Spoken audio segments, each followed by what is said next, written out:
बुधवार को मध्य प्रदेश के वित्त मंत्री जगदीश देवड़ा ने डॉक्टर मोहन यादव सरकार का तीसरा बजट पेश किया। इस बजट को उन्होंने राज्य के लिए प्रभावी और ज्ञानी स्वरूप का बताया है, यानी इसमें गरीब, युवा, अन्नदाता, नारी, इंफ्रास्ट्रक्चर और इंडस्ट्रियलाइजेशन पर फोकस किया गया है। वित्तीय वर्ष 2026-27 के लिए पेश किया गया है ये बजट 4,38,317 करोड़ रुपए का है। वित्त मंत्री जगदीश देवड़ा ने इस दौरान लगभग 1 घंटे 30 मिनट का बजट भाषण दिया और इसे राज्य के विकास के लिए बेहद प्रभावी और सभी वर्गों को खासा ध्यान दिया जाने वाला बजट बताया है। इसके साथ ही उन्होंने अपने बजट भाषण में एक शब्द का प्रयोग किया है, रोलिंग बजट, जिसमें उन्होंने कहा कि यह मध्य प्रदेश का पहला और देश का भी संभवतः पहला रोलिंग बजट है जो मध्य प्रदेश में पेश किया जा रहा है। तो अब सवाल ये उठता है कि आखिर ये रोलिंग बजट क्या होता है।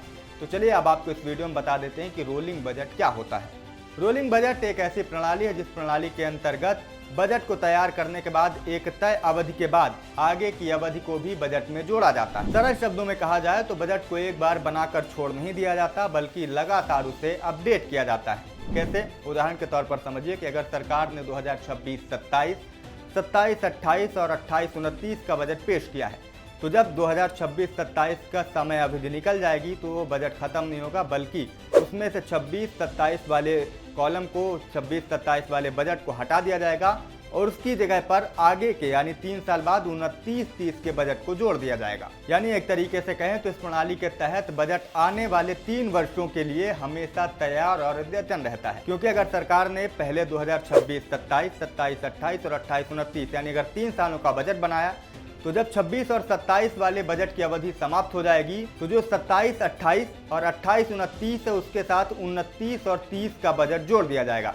तो बजट आने वाले 3 वर्षों के लिए फिर से तैयार हो जाएगा और वो हमेशा आने वाले 3 वर्षों के लिए अद्यतन रहेगा और हर वर्ष इनके प्रावधानों की समीक्षा कर उसमें तय और उपयोगी संशोधन भी किए जाते रहेंगे। अब सवाल यह है कि आखिर सरकार ने इस व्यवस्था को क्यों अपनाया, इस प्रणाली को क्यों अपनाया। तो सरकार का मानना है इस व्यवस्था से योजनाओं को दीर्घकालिक दृष्टि से लागू करने में मदद मिलेगी। इसके साथ ही योजनाओं को परिणामोन्मुखी भी बनाया जा सकेगा।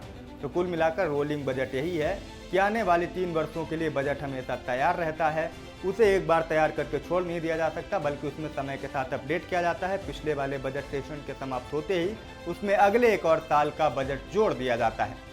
इस खबर में अभी के लिए इतना ही। उम्मीद करते हैं आपको रोलिंग बजट का मतलब समझ में आ गया होगा। मेरा नाम शिवम द्विवेदी है। बाकी देश दुनिया की तमाम खबरों के लिए देखते रहें IBC 24 डिजिटल।